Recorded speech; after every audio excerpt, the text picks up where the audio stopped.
ਤੁਸੀਂ ਵੇਖ ਰਹੇ ਹੋ ਟੀਵੀ ਪੰਜਾਬੀ ਦੁਨੀਆ ਪ੍ਰਾਈਮ ਟਾਈਮ ਸ਼ੋਅ ਲੈ ਕੇ ਤੁਹਾਡੀ ਸੇਵਾ 'ਚ ਅਸੀਂ ਹਾਜ਼ਰ ਹੋ ਗਏ ਜੀ।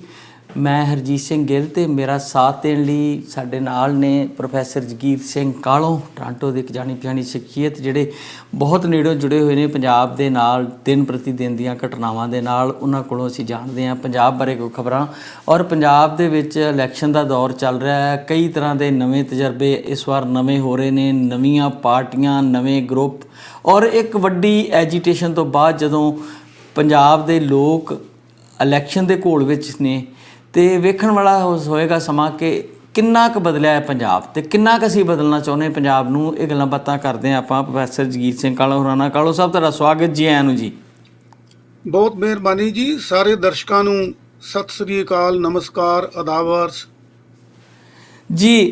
ਪ੍ਰੋਫੈਸਰ ਸਾਹਿਬ, ਜਿਵੇਂ ਮੈਂ ਕਹਿ ਰਿਹਾ, ਆਪਾਂ ਬੜੀਆਂ ਉਮੀਦਾਂ ਪਾਲੀਆਂ ਕਿਸਾਨ ਅੰਦੋਲਨ ਤੋਂ। ਦੁਨੀਆ ਭਰ ਨੇ ਉਹਨੂੰ ਸਵਾਗਤ ਕੀਤਾ ਸੀ ਉਸ ਅੰਦੋਲਨ ਦਾ ਕਿ ਇੱਕ ਵੱਡੀ ਲੜਾਈ ਪੰਜਾਬ ਦੇ ਲੋਕ ਜਿਹੜੇ ਆ ਉਹ ਲੜ ਰਹੇ ਆ ਵਰਲਡ ਕਾਰਪੋਰੇਟ ਦੇ ਖਿਲਾਫ। ਅਤੇ ਆਪਾਂ ਨੂੰ ਇੱਦਾਂ ਲੱਗਣ ਲੱਗਿਆ ਕਿ ਜਿਹੜੇ ਪਿੰਡਾਂ 'ਚੋਂ ਆਏ ਹੋਏ ਲੋਕ ਨੇ ਉਹ ਬੁੱਧੀਜੀਵੀਆਂ ਦੇ ਵੀ ਪਰ ਕੱਟਣ ਲੱਗੇ। ਇੰਨਾ ਵਧੀਆ ਤਰੀਕੇ ਨਾਲ ਕੈਮਰਿਆਂ ਦੇ ਅੱਗੇ ਐਕਸਪਲੇਨ ਕਰਦੇ ਕਿ ਸਾਡੀ ਐਜੀਟੇਸ਼ਨ ਕਿਉਂ ਆ, ਅਤੇ ਉਹਨੂੰ ਜਸਟੀਫਾਈ ਕਰਦੇ। ਔਰ ਇਸ ਤਰ੍ਹਾਂ ਦਲੀਲ ਪੂਰਵਕ ਜਸਟੀਫਾਈ ਕਰਦੇ ਕਿ ਜਿਹੜੇ ਕੈਮਰਾ ਲੈ ਕੇ ਘੁੰਮ ਰਹੇ ਪੱਤਰਕਾਰ ਸੀ ਉਹ ਵੀ ਹੈਰਾਨ ਹੁੰਦੇ ਕਿ ਲੋਕਾਂ ਵਿੱਚ ਇੰਨਾ ਚੇਤਨਾ ਆ ਗਈ। ਅਤੇ ਇੱਕ ਡਰ ਕਿਤੇ ਨਾ ਕਿਤੇ ਸਾਡੇ ਅੰਦਰ ਬਣਿਆ ਬੈਠਾ ਸੀਗਾ ਕਿ ਜਦੋਂ ਅਸੀਂ ਹਕੀਕਤ ਵਿੱਚ ਵਾਪਸ ਪਰਤਾਂਗੇ ਪੰਜਾਬ, ਅਤੇ ਕੀ ਜਿਹੜਾ ਇਹ ਬਣਿਆ ਹੋਇਆ ਮਾਹੌਲ ਆ ਇਹ ਬਰਕਰਾਰ ਰਹੇਗਾ ਜਾਂ 'ਚ ਕੋਈ ਬਦਲਾਅ ਆਏਗਾ, ਜਾਂ ਲੋਕ ਫਿਰ ਪੁਰਾਣੀਆਂ ਉਹਨਾਂ ਰੰਜਿਸ਼ਾਂ 'ਚ ਉਸੇ ਤਰ੍ਹਾਂ ਹੀ ਧੜਿਆਂ 'ਚ ਪਾਰਟੀਆਂ 'ਚ ਵੰਡੇ ਜਾਣਗੇ। ਸੋ ਇਹ ਇੱਕ ਪਹਿਲੂ ਸੀਗਾ ਜਿਹਦੇ ਉੱਤੇ ਕਈ ਤਰ੍ਹਾਂ ਦੀਆਂ ਚਿੰਤਾਵਾਂ ਸੀ, ਅਤੇ ਉਹ ਅਜੇ ਵੀ ਬਰਕਰਾਰ ਨੇ ਚਿੰਤਾਵਾਂ ਕਿ ਕੀ ਵਾਕਿਆ ਹੀ ਅਸੀਂ ਬਦਲੇ ਹਾਂ। ਇਹਦਾ ਸਬੂਤ ਅਸੀਂ ਦੇਣਾ ਆ 20 ਤਰੀਕ ਨੂੰ ਜਦੋਂ ਇਲੈਕਸ਼ਨ ਹੈ, ਵੋਟ ਪੋਲ ਹੋਣੀ ਆ, ਅਤੇ ਸਾਡੇ ਸਾਹਮਣੇ ਇਹਦਾ ਰਿਜ਼ਲਟ ਆ ਜਾਣਾ ਆ 10 ਮਾਰਚ ਨੂੰ ਕਿ ਅਸੀਂ ਕਿੰਨੇ ਕੁ ਬਦਲੇ, ਪੰਜਾਬ ਕਿੰਨਾ ਕੁ ਬਦਲਿਆ। ਬਹੁਤ ਸਾਰੇ ਬਦਲ ਸਾਡੇ ਸਾਹਮਣੇ, ਪਰ ਅਸੀਂ ਕਿੰਨਾ ਕੁ ਬਦਲੇ ਅੰਦਰੋਂ, ਇਹ ਵੇਖਣ ਵਾਲੀ ਗੱਲ ਹੈ। ਗਿੱਲ ਸਾਹਿਬ, ਤੁਸੀਂ ਸਹੀ ਕਿਹਾ ਕਿ ਸੰਯੁਕਤ ਕਿਸਾਨ ਮੋਰਚਾ ਜਿਹੜਾ ਕਿ 378 ਦਿਨ ਚੱਲਿਆ ਦਿੱਲੀ ਦੀਆਂ ਬਰੂਹਾਂ 'ਤੇ, ਔਰ ਇਸ ਅੰਦੋਲਨ ਨੇ ਨਾ ਕੇਵਲ ਭਾਰਤ ਵਿੱਚ ਬਲਕਿ ਦੇਸ਼ਾਂ ਵਿਦੇਸ਼ਾਂ ਵਿੱਚ ਵੀ ਸਾਰੇ ਆਪਣਾ ਪ੍ਰਭਾਵ ਜਿਹੜਾ ਹੈਗਾ ਛੱਡਿਆ, ਅਤੇ ਦੁਨੀਆ ਭਰ ਦੇ ਲੋਕਾਂ ਨੇ ਇਹ ਕਾਰਪੋਰੇਟਾਂ ਦੇ ਖਿਲਾਫ ਜਿਹੜਾ ਅੰਦੋਲਨ ਚੱਲ ਰਿਹਾ ਸੀਗਾ ਉਹਦੀ ਆਪਣੇ ਆਪਣੇ ਤਰੀਕੇ ਨਾਲ ਹਮਾਇਤ ਕੀਤੀ ਆ। ਇਹ ਵੀ ਗੱਲ ਤੁਹਾਡੀ ਬਿਲਕੁਲ ਠੀਕ ਆ ਕਿ ਉਮੀਦ ਇਹੀ ਕੀਤੀ ਜਾਂਦੀ ਸੀਗੀ ਵੀ ਜਦੋਂ ਇਹ ਵਾਪਸ ਆਪਣੇ ਘਰਾਂ ਨੂੰ ਜਾਣਗੇ ਕਿਸਾਨ, ਤਾਂ ਉੱਥੇ ਕੀ ਇਹ ਜੋ ਕੁਝ ਅੰਦੋਲਨ ਦੇ ਵਿੱਚ ਪ੍ਰਾਪਤ ਕੀਤਾ, ਜਿਨ੍ਹਾਂ ਦੇ ਵਿੱਚ ਤੁਸੀਂ ਹੁਣੇ ਗੱਲ ਕੀਤੀ ਆ ਕਿ ਇੱਕ ਬੜੀ ਵੱਡੀ ਚੇਤਨਾ ਜਿਹੜੀ ਆ ਉਹ ਜਾਗੀ। ਔਰ ਉਸ ਚੇਤਨਾ ਦਾ ਸਬੂਤ ਇਹ ਤੁਸੀਂ ਦੱਸਿਆ ਵੀ ਜਿਹੜੇ ਪੱਤਰਕਾਰ ਕੈਮਰੇ ਅੱਗੇ ਸਧਾਰਨ ਕਿਸਾਨਾਂ ਨਾਲ, ਸਧਾਰਨ ਵਰਕਰਾਂ ਨਾਲ, ਸਧਾਰਨ ਜਿਹੜੇ ਅੰਦੋਲਨਕਾਰੀ ਸੀਗੇ ਉਹਨਾਂ ਨਾਲ ਗੱਲ ਕਰਦੇ ਸੀਗੇ, ਅਤੇ ਪੱਤਰਕਾਰ ਵੀ ਹੈਰਾਨ ਹੁੰਦੇ ਸੀਗੇ, ਲੋਕ ਵੀ ਹੈਰਾਨ ਹੁੰਦੇ ਸੀਗੇ ਕਿ ਇੰਨੀ ਚੇਤਨਤਾ ਜਿਹੜੀ ਆ ਉਹ ਸਧਾਰਨ ਅੰਦੋਲਨਕਾਰੀਆਂ ਵਿੱਚ ਕਿਵੇਂ ਆਈ ਆ। ਉਹ ਅੰਦੋਲਨਕਾਰੀਆਂ ਦੇ ਵਿੱਚ ਚੇਤਨਾ ਤਾਂ ਅਸੀਂ ਅੱਗੇ ਕਈ ਵਾਰੀ ਗੱਲ ਕਰ ਚੁੱਕੇ ਹਾਂ, ਇਸ ਕਰਕੇ ਆਈ ਕਿ ਉਹ ਇਕੱਲਾ ਅੰਦੋਲਨ ਹੀ ਨਹੀਂ ਸੀਗਾ, ਉਹ ਇੱਕ ਸਕੂਲਿੰਗ ਸੀਗੀ। ਜਿੱਦਾਂ ਇੱਕ ਯੂਨੀਵਰਸਿਟੀ ਹੁੰਦੀ ਆ, ਸਕੂਲ ਹੁੰਦਾ, ਕਾਲਜ ਹੁੰਦਾ, ਉੱਥੇ ਸਿੱਖਿਆ ਦਿੱਤੀ ਜਾਂਦੀ ਆ, ਅਤੇ ਉੱਥੇ ਵੀ ਹਰ ਰੋਜ਼ ਜਿਹੜੇ ਨੇਤਾ ਆ ਉਹ ਇਹਨਾਂ ਮਸਲਿਆਂ ਦੇ ਉੱਤੇ ਗੱਲ ਕਰਦੇ ਸੀਗੇ, ਔਰ ਲੋਕਾਂ ਦੇ ਵਿੱਚ ਜਿਹੜੀ ਗਿਆਨ ਦੀ ਚਿਣਗ ਹੈਗੀ ਆ ਉਹ ਭਰਦੇ ਸੀਗੇ। ਅਤੇ ਉਹਦੇ ਨਾਲ ਕੁਛ ਗੱਲਾਂ ਜਿਹੜੀਆਂ ਗਿੱਲ ਸਾਹਿਬ ਹੋਈਆਂ ਉਹ ਇਹ ਆ ਵੀ ਕਿਸਾਨੀ ਅੰਦੋਲਨ ਜਿਹੜਾ ਹੈਗਾ ਉਹਦੇ ਖਤਮ ਹੁੰਦਿਆਂ ਸਾਰੀ ਪੰਜਾਬ ਦੇ ਵਿੱਚ ਚੋਣਾਂ ਆ ਗਈਆਂ, ਔਰ ਕਿਸਾਨ ਸੰਯੁਕਤ ਕਿਸਾਨ ਮੋਰਚਾ ਜਿਹੜਾ ਆ ਉਹਦੇ ਵਿੱਚ 32 ਜਥੇਬੰਦੀਆਂ ਪੰਜਾਬ ਦੀਆਂ, ਅਤੇ ਉਹਨਾਂ ਵਿੱਚੋਂ ਕੁਛ ਜਥੇਬੰਦੀਆਂ ਜਿਹੜੀਆਂ ਉਹ ਪਾਰਲੀਮਾਨੀ ਰਾਹ ਜਿਹੜਾ ਹੈਗਾ ਉਹਨੂੰ ਨਕਾਰਦੀਆਂ, ਉਹ ਉਹਦੇ ਵਿੱਚ ਹਿੱਸਾ ਨਹੀਂ ਲੈਂਦੀਆਂ। ਅਤੇ ਜਿਹੜੀਆਂ ਜ਼ਿਆਦਾ ਜਥੇਬੰਦੀਆਂ ਆ ਉਹ ਪਾਰਲੀਮਾਨੀ ਰਾਹ ਤੇ ਗੈਰ ਪਾਰਲੀਮਾਨੀ ਰਾਹ ਦੋਨਾਂ ਨੂੰ ਹੀ ਮਾਨਤਾ ਦਿੰਦੀਆਂ ਆ ਕਿ ਅੰਦੋਲਨ ਵੀ ਕਰਨਾ ਆ ਔਰ ਜਿਹੜੇ ਪਾਰਲੀਮੈਂਟਰੀ ਸਿਸਟਮ ਆ ਉਹਨਾਂ ਦੇ ਵਿੱਚ ਵੀ ਸ਼ਾਮਲ ਹੋਣਾ ਆ। ਸੋ ਇਹ ਜਿਹੜੀ ਗੱਲ ਹੈਗੀ ਆ ਇਹਦੇ ਤੇ ਵਿਚਾਰ ਕਰਨ ਤੋਂ ਪਹਿਲਾਂ ਇਹ ਜ਼ਰੂਰ ਆਪਣੇ ਦਰਸ਼ਕਾਂ ਨਾਲ ਸਾਂਝਾ ਕਰਨਾ ਚਾਹਾਂਗੇ ਭਈ ਜਿਹੜੀ ਇੱਕ ਚੇਤਨਤਾ ਲੈ ਕੇ ਅੰਦੋਲਨਕਾਰੀ ਮੁੜੇ ਆ ਉਹਦਾ ਇੱਕ ਨਤੀਜਾ ਜਿਹੜਾ ਉਹ ਪੰਜਾਬ ਦੇ ਵਿੱਚ ਮੈਂ ਕਹਿੰਦਾ ਜਿਹੜੀ ਸਭ ਤੋਂ ਵੱਡੀ ਪ੍ਰਾਪਤੀ ਇਸ ਵੇਲੇ ਅੰਦੋਲਨ ਦੀ ਗਿਣੀ ਜਾ ਸਕਦੀ ਆ। ਕਾਨੂੰਨਾਂ ਦੀ ਵਾਪਸੀ ਦੀ ਗੱਲ ਜਾਂ ਜਿਹੜੀ MSP ਦੀ ਗੱਲ ਕੀਤੀ ਆ ਜਾਂ ਹੋਰ ਵਾਅਦੇ ਕੀਤੇ ਆ ਉਹ ਇੱਕ ਵੱਖਰਾ ਵਿਸ਼ਾ ਆ, ਪਰ ਪੰਜਾਬ ਦੇ ਵਿੱਚ ਆਮ ਲੋਕ ਜਿਹੜੇ ਆ ਉਹ ਸਵਾਲ ਕਰਨ ਦੇ ਕਾਬਿਲ ਹੋ ਗਏ ਆ। ਸਵਾਲ ਕਰਨ ਦੇ ਕਾਬਿਲ ਹੋਣ ਦਾ ਮਤਲਬ ਇਹ ਆ ਕਿ ਉਹਨਾਂ ਦੀ ਚੇਤਨਤਾ ਦਾ ਪੱਧਰ ਜਿਹੜਾ ਹੈਗਾ ਉਹ ਕਾਫੀ ਉੱਚਾ ਹੋਇਆ। ਔਰ ਇਹ ਵੀ ਗਿੱਲ ਸਾਹਿਬ ਵੇਖਣ 'ਚ ਆ ਰਿਹਾ ਕਿ ਇਹਨਾਂ ਦਿਨਾਂ ਦੇ ਵਿੱਚ ਬਹੁਤ ਸਾਰੇ ਪਿੰਡਾਂ ਦੇ ਵਿੱਚ, ਪੰਜਾਬ ਦੇ ਪਿੰਡਾਂ ਦੇ ਵਿੱਚ ਜਿੱਥੇ ਉਮੀਦਵਾਰਾਂ ਨੂੰ ਜਿਹੜੇ ਚੋਣ ਲੜਨ ਜਾਂਦੇ ਆ, ਆਪਣਾ ਪ੍ਰਚਾਰ ਕਰਨ ਜਾਂਦੇ ਆ, ਉਹਨਾਂ ਨੂੰ ਸਵਾਲ ਕਰ ਰਹੇ ਨੇ ਲੋਕ ਕਿ ਤੁਸੀਂ ਜਿਹੜੇ ਸਾਡੇ ਇਹ ਮੁੱਦੇ ਨੇ ਜਿਨ੍ਹਾਂ ਦੇ ਵਿੱਚ ਉਹ ਸਥਾਨਕ ਮੁੱਦਿਆਂ ਦੀ ਗੱਲ ਘੱਟ ਕਰਦੇ ਆ, ਜਿਹੜੇ ਪੰਜਾਬ ਦੇ ਮੁੱਦੇ ਆ ਉਹਨਾਂ ਦੀ ਗੱਲ ਵਧੇਰੇ ਕਰਦੇ ਆ ਕਿ ਤੁਸੀਂ ਬੇਰੁਜ਼ਗਾਰ ਜਿਹੜਾ ਸਾਡਾ ਨੌਜਵਾਨ ਆ ਉਹਦਾ ਕੀ ਕਰੋਗੇ, ਜਿਹੜਾ ਸਿੱਖਿਆ ਦਾ ਸਾਡਾ ਪੱਧਰ ਇੰਨਾ ਨੀਵਾਂ ਹੋ ਗਿਆ ਪੰਜਾਬ ਦਾ ਉਹਦੇ ਲਈ ਕੀ ਕਰੋਗੇ, ਸਿਹਤ ਸੇਵਾਵਾਂ ਲਈ ਕੀ ਕਰੋਗੇ, ਵੱਡੇ ਪੱਧਰ ਦੇ ਉੱਤੇ ਜਿਹੜੀ ਪ੍ਰਾਈਵੇਟਾਈਜੇਸ਼ਨ ਕਰ ਦਿੱਤੀ ਆ, ਸਾਰੇ ਸਿਸਟਮ ਹੀ ਭਾਵੇਂ ਸਿੱਖਿਆ ਦਾ ਤੇ ਭਾਵੇਂ ਸਿਹਤ ਦਾ ਉਹ ਪ੍ਰਾਈਵੇਟ ਹੱਥਾਂ ਦੇ ਵਿੱਚ ਦੇ ਦਿੱਤਾ ਹੈਗਾ, ਤੇ ਕਾਰਪੋਰੇਟ ਅਦਾਰੇ ਜਿਹੜੇ ਜਿਨ੍ਹਾਂ ਕੋਲ ਤੁਸੀਂ ਇਹ ਸਾਰਾ ਕੁਝ ਵੇਚ ਰਹੇ ਹੋ ਉਹਦੇ ਬਾਰੇ ਕੀ ਕਰੋਗੇ। ਸੋ ਇਹ ਮੈਂ ਸਮਝਣਾ ਵੀ ਅੰਦੋਲਨ ਦੀ ਬਹੁਤ ਵੱਡੀ ਪ੍ਰਾਪਤੀ ਆ। ਪਰ ਦੂਜੇ ਬੰਨੇ ਗਿੱਲ ਸਾਹਿਬ ਇਹ ਵੀ ਵਰਤਾਰਾ ਸਾਹਮਣੇ ਚ ਆਇਆ ਭਈ ਜਿੰਨਾ ਚਿਰ ਤਾਂ ਅੰਦੋਲਨ ਚੱਲਦਾ ਸੀਗਾ ਉਹਨਾਂ ਚਿਰ ਤਾਂ ਸਾਰੇ ਜਿਹੜੇ ਸ਼ਾਮਲ ਸੀਗੇ ਉਹ ਅੰਦੋਲਨਕਾਰੀ ਸੀਗੇ, ਕਾਰਪੋਰੇਟ ਦੇ ਖਿਲਾਫ ਤੇ ਉਹਦੀ ਨੁਮਾਇੰਦਗੀ ਜਿਹੜੇ ਅਦਾਨੀ ਅੰਬਾਨੀ ਕਰਦੇ ਆ, ਤੇ ਜਿਹੜੀ ਉਹਨਾਂ ਦੀ ਗੋਲੀ ਸਰਕਾਰ ਆ ਅਦਾਨੀਆਂ ਅੰਬਾਨੀਆਂ ਦੀ, ਭਾਰਤ ਸਰਕਾਰ, BJP ਦੀ ਸਰਕਾਰ, ਮੋਦੀ ਸਰਕਾਰ, ਉਹਦੇ ਖਿਲਾਫ ਸੀਗੇ ਤੇ ਅੰਦੋਲਨਕਾਰੀ ਸੀਗੇ। ਪਰ ਇੱਕਦਮ ਜਦੋਂ ਉਹ ਪੰਜਾਬ 'ਚ ਆਏ ਆ ਤੇ ਉਹ ਫਿਰ ਅੰਦੋਲਨਕਾਰੀ ਨਾ ਰਹਿ ਕੇ ਅਕਾਲੀ, BJP, ਕਾਂਗਰਸੀ, BSP ਤੇ ਹੋਰ ਜਿਹੜੀਆਂ ਕੋਈ ਪੋਲੀਟੀਕਲ ਧਿਰਾਂ ਆ ਉਹਨਾਂ ਦੇ ਵਿੱਚ ਵੰਡੇ ਗਏ ਆ। ਉਹ ਅੰਦੋਲਨ ਦੇ ਵਿੱਚ ਜੋ ਉਹਨਾਂ ਦਾ ਰੂਪ ਸੀਗਾ ਉਹ ਨਹੀਂ ਰਿਹਾ। ਹੁਣ ਉਹ ਜਿਨ੍ਹਾਂ ਪਾਰਟੀਆਂ ਨਾਲ ਉਹਨਾਂ ਦੀ ਐਫੀਲੀਏਸ਼ਨ ਸੀਗੀ ਉਹਨਾਂ ਪਾਰਟੀਆਂ ਵਾਲੇ ਪਾਸੇ ਨੂੰ ਉਹ ਤੁਰ ਗਏ ਆ। ਔਰ ਹੁਣ ਜਿਹੜਾ ਚੋਣ ਪ੍ਰਚਾਰ ਹੋ ਰਿਹਾ ਆ ਉਹਦੇ ਵਿੱਚ ਅੰਦੋਲਨਕਾਰੀ ਜਿਹੜੇ ਆ ਉਹਨਾਂ ਚੋਂ ਬਹੁਤੇ ਜਿਹੜੇ ਆ ਆਪਣੀ ਜਿਹੜੀ ਉਹਨਾਂ ਦੀ ਰਾਜਸੀ ਧਿਰ ਸੀਗੀ ਉਹਨਾਂ ਦੇ ਨਾਲ ਜੁੜ ਗਏ ਨੇ ਗਿੱਲ ਸਾਹਿਬ। ਸੋ ਇਸ ਕਿਸਮ ਦੀ ਡਿਵੈਲਪਮੈਂਟ ਜਿਹੜੀ ਆ ਉਹ ਹੋਈ ਆ। ਬਿਲਕੁਲ ਆਪਣੇ ਕਾਲੋਂ ਸਾਹਿਬ, ਜਿੱਥੇ ਇੱਕ ਪਾਸੇ ਕਿਸਾਨ ਅੰਦੋਲਨ ਨੇ ਨਵੇਂ ਮਾਪਦੰਡ ਜਿਵੇਂ ਤੁਸੀਂ ਦੱਸ ਰਹੇ ਹੋ ਉਹ ਸਥਾਪਿਤ ਕਰ ਦਿੱਤੇ ਤੇ ਦੁਨੀਆ ਭਰ ਵਿੱਚ ਇਸ ਗੱਲ ਦਾ ਸਿੱਕਾ ਜਮਾਇਆ ਕਿ ਪੰਜਾਬੀ ਜਿਹੜੇ ਨੇ ਉਹ ਕਿੰਨੀ ਦ੍ਰਿੜਤਾ ਨਾਲ, ਏਕਤਾ ਨਾਲ, ਸਬਰ ਨਾਲ ਲੰਬੇ ਘੋਲ ਲੜ ਵੀ ਸਕਦੇ ਆ, ਉਹਨਾਂ ਦੀ ਅਗਵਾਈ ਵੀ ਕਰ ਸਕਦੇ ਆ ਔਰ ਦੁਸ਼ਵਾਰ ਹਾਲਤਾਂ ਦੇ ਵਿੱਚ ਲਗਾਤਾਰ ਸਾਲ ਡੇਢ ਸਾਲ ਡਟੇ ਰਹਿਣ ਵਾਲੀ ਮਿਸਾਲ ਸ਼ਾਇਦ ਹੀ ਕਿਤੇ ਆਪਾਂ ਨੂੰ ਹੋਰ ਮਿਲਦੀ ਹੋਵੇ। ਪਰ ਦੂਜੇ ਪਾਸੇ ਜਿਉਂ ਹੀ ਅੰਦੋਲਨਕਾਰੀਆਂ ਨੇ ਇਹ ਫੈਸਲਾ ਕੀਤਾ ਕਿ ਸਰਕਾਰ ਹੁਣ ਝੁਕ ਗਈ ਆ, ਉਦੋਂ ਲੋਕੀ ਕਹਿਣ ਵੀ ਲੱਗ ਗਏ ਸੀ, ਬਹੁਤ ਸਾਰੇ ਲੋਕਾਂ ਦਾ, ਬੁੱਧੀਜੀਵੀਆਂ ਦਾ ਵੀ ਇਹ ਵਿਚਾਰ ਸੀ ਕਿ ਕਿਸਾਨ ਅੰਦੋਲਨਕਾਰੀਆਂ ਨੂੰ ਜਾਂ ਉਹਨਾਂ ਦੇ ਨੇਤਾਵਾਂ ਨੂੰ ਹੁਣ ਕਿਸੇ ਤਰ੍ਹਾਂ ਦੀ ਆਪਣੀ ਹਿੰਡ ਨਹੀਂ ਪਕਾਉਣੀ ਚਾਹੀਦੀ, ਅੜੀ ਛੱਡ ਕੇ ਸਰਕਾਰ ਨਾਲ ਥੋੜ੍ਹੀ ਕੋਆਪਰੇਟ ਕਰਕੇ ਜਿਹੜੀਆਂ ਰਹਿੰਦੀਆਂ ਮੰਗਾਂ ਉਹਨਾਂ ਨੂੰ ਦੁਬਾਰਾ ਆਪਣੇ ਪ੍ਰੈਸ਼ਰ ਦੇ ਢੰਗ ਨਾਲ ਮਨਾਇਆ ਜਾ ਸਕਦਾ ਹੈ। ਤੇ ਲਗਭਗ ਸਾਰਿਆਂ ਦੀ ਰਾਏ ਤੋਂ ਬਾਅਦ ਅੰਦੋਲਨ ਨੂੰ ਉੱਥੋਂ ਉਠਾ ਲਿਆ ਗਿਆ ਦਿੱਲੀ ਤੋਂ। ਜਿਹੜਾ ਉਹ ਪ੍ਰੈਸ਼ਰ ਬਣਿਆ ਹੋਇਆ ਸੀ ਕੇਂਦਰ ਦੀ ਸਰਕਾਰ ਤੇ ਇੱਕਦਮ ਉਹ ਰਿਲੀਜ਼ ਹੋ ਗਿਆ।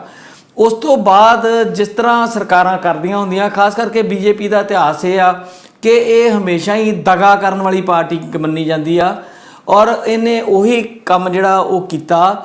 1 ਮਹੀਨੇ ਦੇ ਅੰਦਰ ਅੰਦਰ ਜਿਹੜੀ ਮਿਨੀਮਮ ਸਪੋਰਟ ਪ੍ਰਾਈਸ ਸੀ ਉਹਦੇ ਲਈ ਬਣੀ ਕਮੇਟੀ ਦਾ ਜਿਹੜਾ ਸੀਗਾ ਗਠਨ ਕਰਕੇ ਉਹਦੇ ਅੱਗੇ ਕੋਈ ਚੀਜ਼ਾਂ ਲੈ ਕੇ ਆਉਣੀਆਂ ਸੀਗੀਆਂ, ਉਹ ਨਹੀਂ ਲੈਂਦੀਆਂ। ਕਿਸਾਨਾਂ ਨੇ ਉਹਦੇ ਲਈ ਵਿਸ਼ਵਾਸਘਾਤ ਦਿਵਸ ਵੀ ਮਨਾ ਲਿਆ।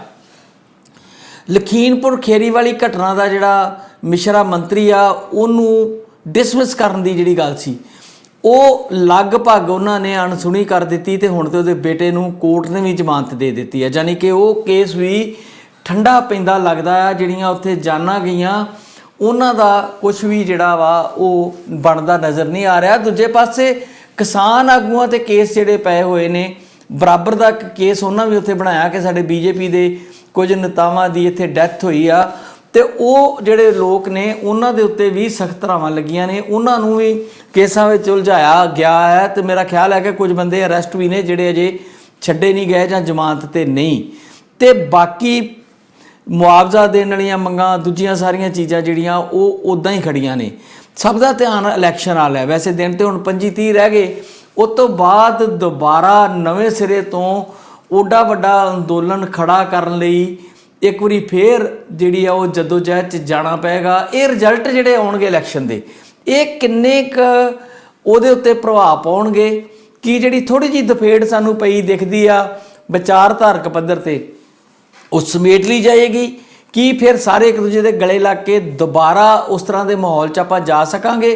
ਤੇ ਕੀ ਪੰਜਾਬ 'ਚ ਵਾਕਈ ਨਾਲ ਵੀ ਪੁੱਛ ਲਾਂ ਕਿ ਇਲੈਕਸ਼ਨ ਤੋਂ ਬਾਅਦ ਕੋਈ ਬਦਲਾਅ ਤੁਹਾਨੂੰ ਆਉਣ ਦੀ ਸੰਭਾਵਨਾ ਨਜ਼ਰ ਆਉਂਦੀ ਆ ਕਿ ਹਕੀਕਤ ਵਿੱਚ ਵੀ ਕੋਈ ਬਦਲਾਅ ਆਵੇ ਕਿ ਜਿਹੜੀ ਸਰਕਾਰ ਪੰਜਾਬ ਦੀ ਬਣੇ ਉਹ ਘੱਟੋ ਘੱਟ ਪੰਜਾਬ ਦੇ ਲੋਕਾਂ ਦੀ ਜਿਹੜੀ ਨਬਜ਼ ਹੈ ਉਹਨੂੰ ਪੜ੍ਹਨ ਦੇ ਕਾਬਿਲ ਹੋਵੇ ਤੇ ਉਹਨਾਂ ਦੇ ਜਜ਼ਬਾਤਾਂ ਨੂੰ ਸਮਝ ਸਕਦੀ ਹੋਵੇ। ਤਰਜਮਾਨੀ ਤੇ ਕਿਸੇ ਨੇ ਕੀ ਕਰਨੀ ਆ, ਘੱਟੋ ਘੱਟ ਜਜ਼ਬਾਤਾਂ ਨੂੰ ਸਮਝ ਕੇ ਉੱਦਾਂ ਦੇ ਫੈਸਲੇ ਕਰੇ ਜਿਹੜੇ ਲੋਕ ਚਾਹੁੰਦੇ ਹੋਣ।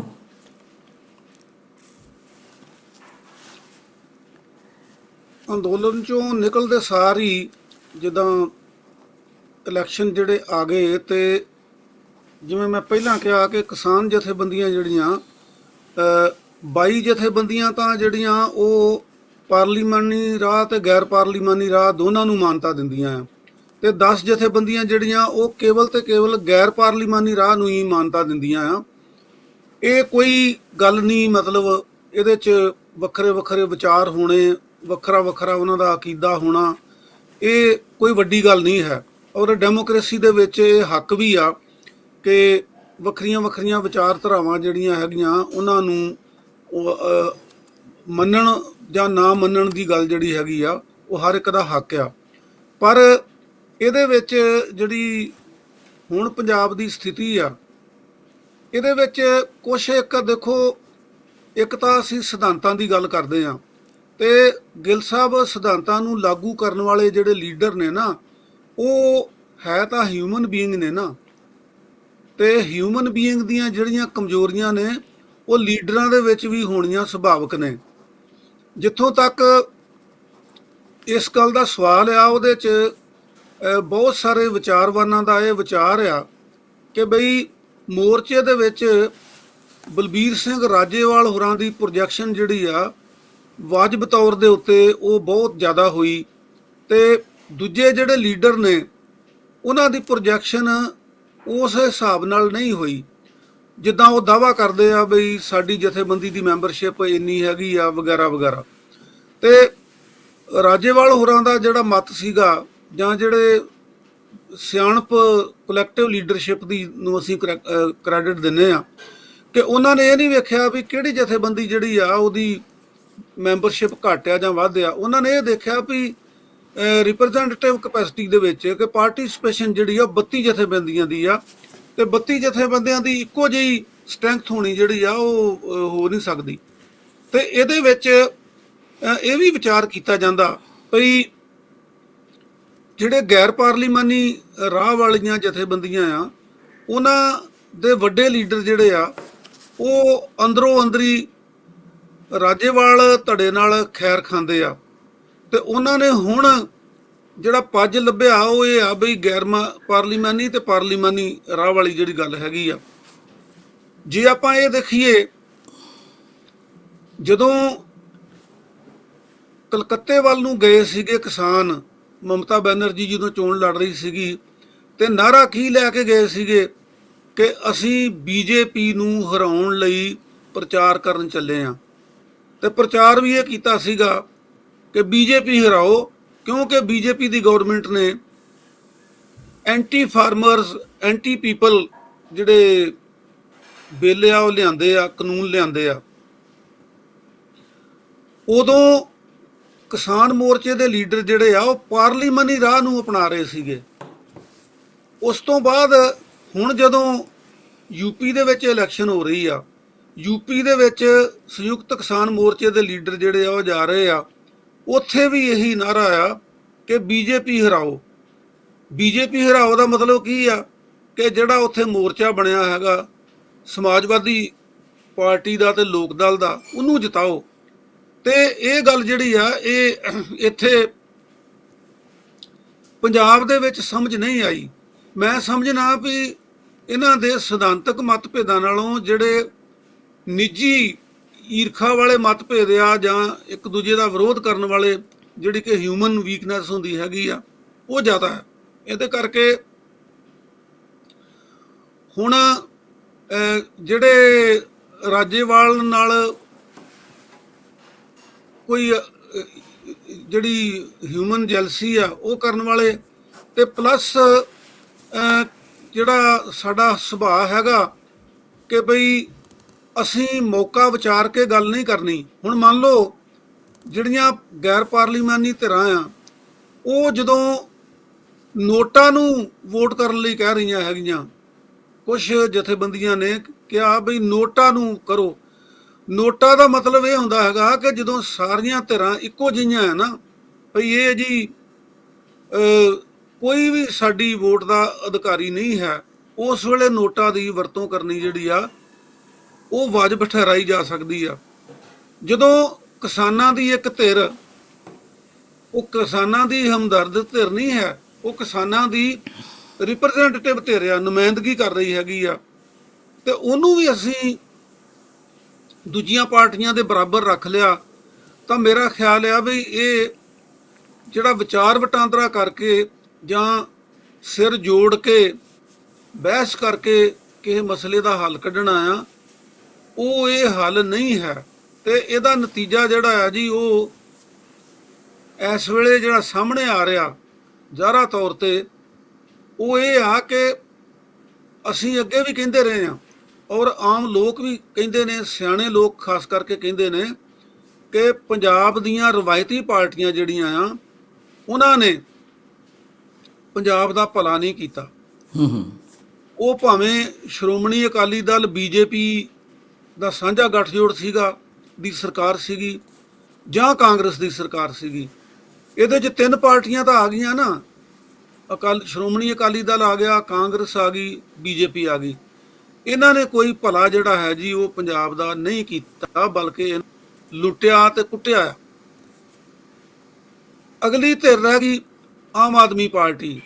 ਆਮ ਆਦਮੀ ਪਾਰਟੀ ਜਿਹੜੀ ਆ ਉਹ ਬੇਸਿਕਲੀ ਐਂਟੀ ਪੰਜਾਬ ਪਾਰਟੀ ਆ, ਇਸ ਕਰਕੇ ਪੰਜਾਬੀ ਉਹਦੇ ਤੋਂ ਕੋਈ ਭਲੇ ਦੀ ਉਮੀਦ ਨਹੀਂ ਰੱਖਦੇ, ਕਿਉਂਕਿ ਪੰਜਾਬ ਦੇ ਜਿਹੜੇ ਵੱਡੇ ਮਸਲੇ ਆ ਜਿਨ੍ਹਾਂ ਵਿੱਚ ਪੰਜਾਬ ਦੇ ਪਾਣੀਆਂ ਦਾ ਮਸਲਾ ਆ, ਚੰਡੀਗੜ੍ਹ ਰਾਜਧਾਨੀ ਦਾ ਮਸਲਾ ਆ, ਪੰਜਾਬੀ ਬੋਲਦਿਆਂ ਇਲਾਕਿਆਂ ਦਾ ਮਸਲਾ ਆ, ਇਹਨਾਂ ਦੇ ਵਿੱਚ ਆਮ ਆਦਮੀ ਪਾਰਟੀ ਦਾ ਸਟੈਂਡ ਜਿਹੜਾ ਹੈਗਾ ਉਹ ਐਂਟੀ ਪੰਜਾਬ ਆ।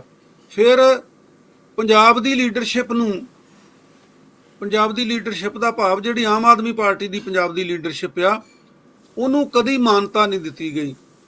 ਕਹਿਣ ਨੂੰ ਰਸਮੀ ਤੌਰ ਤੇ ਜੋ ਮਰਜ਼ੀ ਕੀਤਾ ਜਾਵੇ, ਪਰ ਉਹਦੇ 'ਚ ਡਿਕਟੇਟਰਸ਼ਿਪ ਵਰਗੀ ਜਿਹੜੀ ਤਾਨਾਸ਼ਾਹੀ ਵਰਗੀ ਅਪਰੋਚ ਹੈਗੀ ਆ ਉਹ ਕੇਜਰੀਵਾਲ ਸਾਹਿਬ ਦੀ ਆ। ਔਰ ਪਿਛਲੇ ਦਿਨਾਂ ਦੇ ਵਿੱਚ ਜਿਹੜੇ ਪੋਸਟਰ ਲੱਗੇ ਸੀਗੇ ਪੰਜਾਬ ਦੇ ਵਿੱਚ ਵੀ ਅਬ ਕੀ ਬਾਰ ਕੇਜਰੀਵਾਲ ਜਾਂ ਕੇਜਰੀਵਾਲ ਨੂੰ ਮੌਕਾ ਦਿਓ। ਕੇਜਰੀਵਾਲ ਸਾਹਿਬ ਤਾਂ ਗਿੱਲ ਸਾਹਿਬ ਦਿੱਲੀ ਦੇ ਮੁੱਖ ਮੰਤਰੀ ਆ, ਤੇ ਪੰਜਾਬ ਵਾਲੇ ਉਹਨੂੰ ਕਾਹਦਾ ਮੌਕਾ ਦੇਣ। ਫਿਰ ਹੁਣ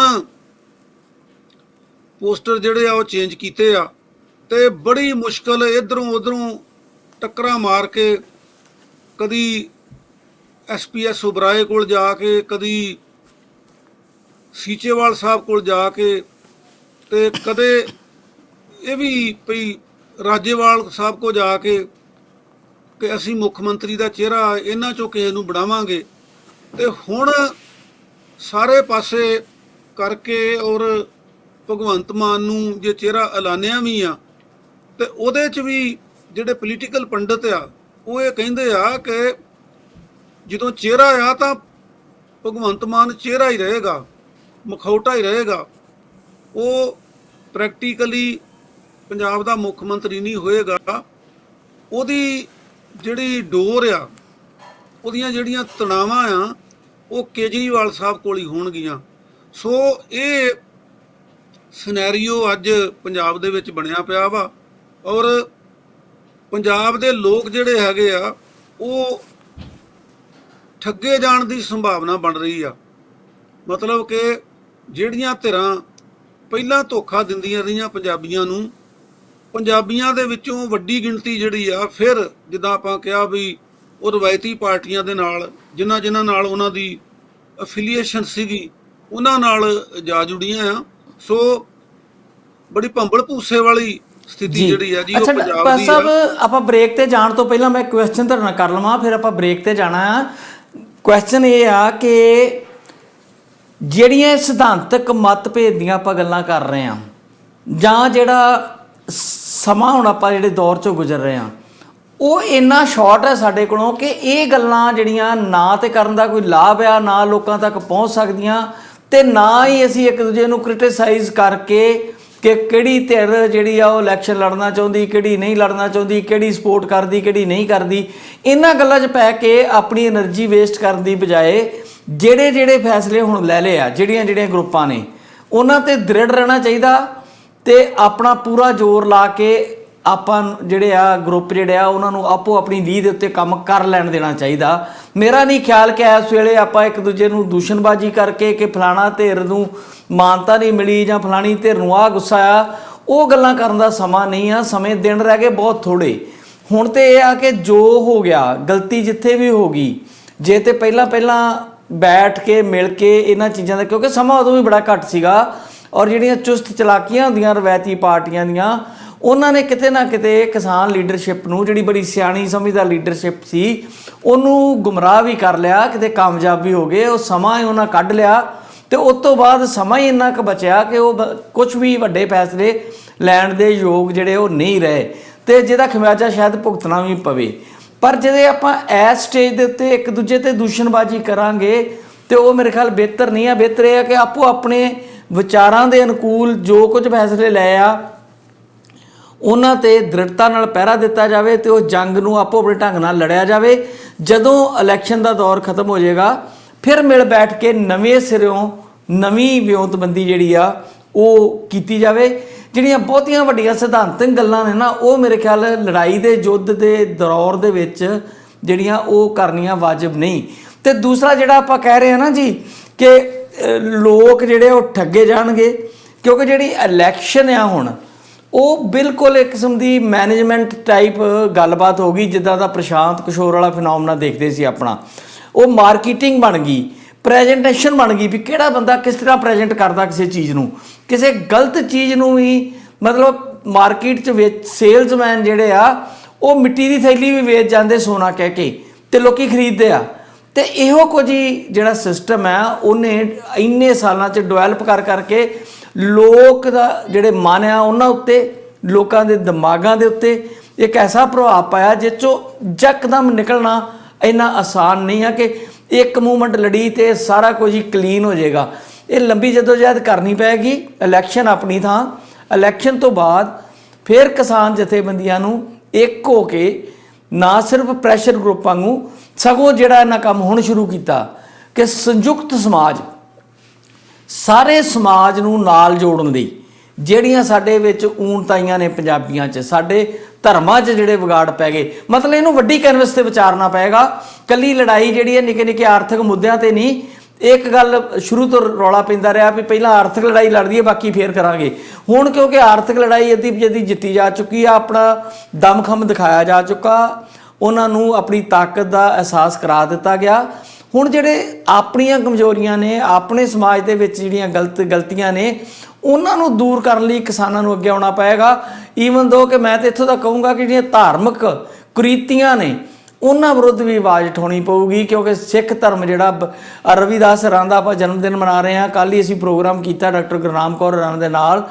ਸੋ ਭਗਤ ਰਵਿਦਾਸ ਹੋਰਾਂ ਦੀ ਗੁਰਬਾਣੀ ਨੂੰ ਜਦੋਂ ਅਸੀਂ ਵਾਚਦੇ ਹਾਂ, ਗੁਰੂ ਗ੍ਰੰਥ ਸਾਹਿਬ ਦੇ ਸੰਦਰਭ 'ਚ ਉਹਨੂੰ ਪਰਖਦੇ ਹਾਂ, ਤੇ ਉਹ ਕਿੰਨੇ ਮਹਾਨ ਪੁਰਸ਼ ਤੇ ਕਿੰਨੀਆਂ ਵਧੀਆ ਗੱਲਾਂ ਤੇ ਕਿੰਨਾ ਸਾਡੇ ਗੁਰੂ ਸਾਹਿਬ ਨੇ ਉਹਨਾਂ ਨੂੰ ਮਾਣ ਦਿੱਤਾ। ਤੇ ਅੱਜ ਸਾਡਾ ਸਮਾਜ ਜਿੱਦਾਂ ਵੰਡਿਆ ਪਿਆ, ਇਹ ਦਲਿਤ ਆ, ਇਹ ਰਾਮਗੜੀਆ ਹੈ, ਜੱਟ ਆ, ਉਹ ਆ, ਇਹਨਾਂ ਸਾਰੀਆਂ ਚੀਜ਼ਾਂ ਨੂੰ ਜਿਹੜਾ ਸੰਬੋਧਨ ਹੋਣਾ ਪਏਗਾ, ਤਾਂ ਹੀ ਇੱਕ ਵੱਡੀ ਲੜਾਈ ਜਿਹੜੀ ਉਹਨੂੰ ਜਿੱਤ ਸਕਾਂਗੇ।